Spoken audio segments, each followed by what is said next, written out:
৭৮তম কান চলচ্চিত্র উৎসবে যেন মোদিময়, কারণ এক অভিনেত্রীর নেকলেস। হরিয়ানা সেই অভিনেত্রীর নাম রুচি গুজ্জার। রাজস্থানী পোশাকে তাকে দেখা যায়, তবে নজর কাড়ে তার নেকলেস। প্রধানমন্ত্রী নরেন্দ্র মোদীর মুখ ছিল সেই নেকলেসে। সেই ছবি শোরগোল ফেলে দেয় নেটপাড়ায়।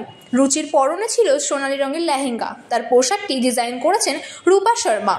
ছোট ছোট কাচ আর সুতোয় কারুকাজে ভরা পোশাকটি। মানানসই বাঁধনির ওড়না পরতেও দেখা যায় তাকে। তবে সবকিছুকে ছাপিয়ে যায় নেকলেসটি। রুচি জানান, প্রধানমন্ত্রীকে শ্রদ্ধা জানাতে তিনি এই নেকলেস পরেছেন। তার মনে হয়েছে নমকে সম্মান জানানো এটাই সেরা মঞ্চ। রুচি গুজ্জার 2023 সালে মিস হরিয়ানা হয়েছিল। পেশায় তিনি একজন মডেল এবং অভিনেত্রী। জয়পুরের মহারানী কলেজ থেকে স্নাতক হওয়ার পর মুম্বাইয়ে যান। সেখানেই ক্যারিয়ারের গড়া তার লক্ষ্য। রুচির গুজ্জারের একাধিক মিউজিক ভিডিওতে কাজ করেছেন। অল্প সময়ের মধ্যে বেশ পরিচিতি হয়ে উঠেছেন তিনি। যদিও রুচির পক্ষে এই লক্ষ্য পূরণ করা সহজ ছিল না। রাজস্থানের গুজ্জার পরিবারে জন্ম তার। সেখান থেকে গ্ল্যামার জগতে পা দেওয়া সহজ নয়। এক সাক্ষাৎকারে রুচি জানিয়েছিলেন, তিনি যে পরিবেশ থেকে উঠে এসেছেন সেখান থেকে অভিনেত্রী হওয়া সহজ নয়। সমাজ সহজেই মেনে নেয়নি।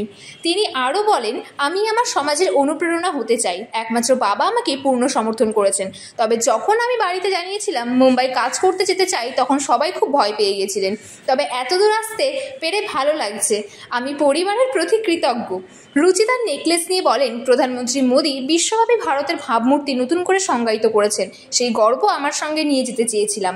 এই নেকলেসটি ছিল তার নেতৃত্বের প্রতি আমার শ্রদ্ধাঞ্জলি।